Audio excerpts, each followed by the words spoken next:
কা এইটো কথা ভুল কৰি কৈ আছে কা আজি বলবৎ হোৱা নাই কা বলবৎ হোৱা আজি 2 বছৰ 2.5 বছৰ হৈ গ'ল আজিতো নতুনকৈ একো লোকসভা ৰাজ্যসভাত হোৱা নাই কা বলবৎ হোৱাটো এটা পুৰণি খবৰ ইয়াত এইটো একো নতুন খবৰ নাই এতিয়াৰ প্ৰায় যিসকলে ভাৰতীয় নাগৰিকত্ব বিচাৰে আজিৰ পৰা তেওঁলোকে আবেদন কৰিব পাৰিব আবেদন কৰিলে আমি গম পাই যাম লাখ লাখ নে হাজাৰ হাজাৰ মইতো প্ৰথমতে কৈছো যে এনআৰসিত আবেদন কৰা লোকক বাদ দি এজনো বাহিৰৰ মানুহ অসমত আহিব নোৱাৰে আৰু এমাহৰ ভিতৰতে কাৰ কথা সঁচা ওলাই যাব পোৰ্টেলতো এতিয়া আবেদন কৰিব লাগিব আজি ইমান দিনে যিবিলাক কৈ আছিল লাখ লাখ মানুহ সোমাব এতিয়া তেওঁলোকৰ কথা সঁচা হ'ব নে আমাৰ কথা সঁচা হ'ব অসমৰ মানুহে প্ৰমাণেই কৰিব পাৰিব কোৱাটো হৈ গ'ল আমি যিমান কৰিব ক'ব লাগে ক'লো এতিয়াতো প্ৰমাণৰ সময় আহি গ'ল এতিয়াতো পোৰ্টেলটো ইণ্টাৰনেটত থাকিব সকলোৱে পোৰ্টেলত আবেদন কৰিব পাৰিব ফটকৈতো ওলাই পৰিব গতিকে 5জন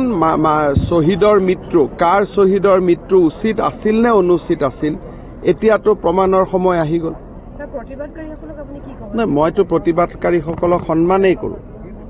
কিন্তু এতিয়াতো সকলোকে মানুহে সুধিব নহয় যে লাখ লাখ সংখ্যাটো ক'ত গ'ল এতিয়াতো আজিৰ পৰা আবেদন আৰম্ভ হৈ গ'ল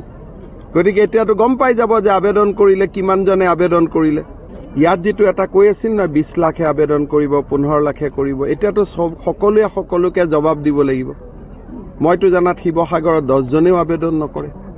এতিয়াতো কোৱা হৈছিল একদম বাগানে বাগানে মানুহ আহি সোমাই যাব গতিকে জুনে যিমান সেই সময়ত অসত্য কথা কৈছিল যেনেকে হিতাই অগ্নিত থিয় হৈ নিজৰ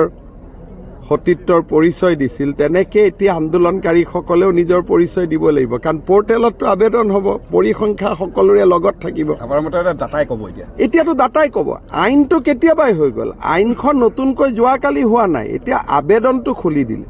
আইনটো কেতিয়াবাই হৈ গ'ল আইন হোৱা আজি 2 বছৰ হৈয়ে গ'ল সেইকাৰণে মই কা বিৰোধীসকলকো সন্মান কৰোঁ কা সমৰ্থকসকলকো সন্মান কৰোঁ কিন্তু ৰাজনীতি আৰু সামাজিক জীৱনত থাকিলে মানুহে নিজৰ সততাৰ প্ৰমাণ দিব লাগে এতিয়া পোৰ্টেলত আৰু 45 দিন পিছতে আমি গম পাই যাম আৰু সঁচাকৈ যদি লাখ লাখ আবেদন কৰে তাকতো ময়ো বিৰোধিতা কৰিম এখন আমাৰ অসম বহুত দিনৰ মূৰত বিকাশ হৈছে উন্নতি হৈছে অসমত আন্দোলনৰ পৰিৱেশ এটা সৃষ্টি হ'ব নালাগে এজনো যদি নতুন মানুহ সোমায় প্ৰথমটো হিমন্ত বিশ্ব শৰ্মাই পদত্যাগ কৰিব যদি অসমত এজনো নতুন মানুহ সোমায় এনআৰসিত নাম আবেদন কৰি নাম নোহোৱা মানুহকেইজনক বাদ দি এজনো যদি নতুন মানুহ সোমায় প্ৰথম মোৰে গ্যাৰেণ্টি কাৰণ মইতো এখন অসমৰে সন্তান এতিয়া আন্দোলনকাৰীসকলৰ কথা সঁচা আছিল নে আমাৰ কথা সঁচা আছিল অসমৰ মানুহে 2 মাহতটো ক্লিয়াৰলি গমেই পাই যাব এই 2 এদিনৰ পিছতে সকলোৱে ৰাইজৰ কখতিশিলত থিয় হ'ব নালাগিব জানো গতিকে আজি ইমান দিনে মই 5 শ্বহীদৰ কথাত মনে মনে আছো কিন্তু 5 শ্বহীদৰ মৃত্যুৰ কাৰণ কোন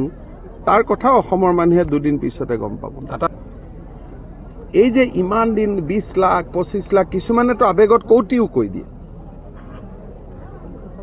আৰু এজনো নতুন মানুহ সোমাব নোৱাৰে তাৰ গ্যাৰেণ্টি মই আছো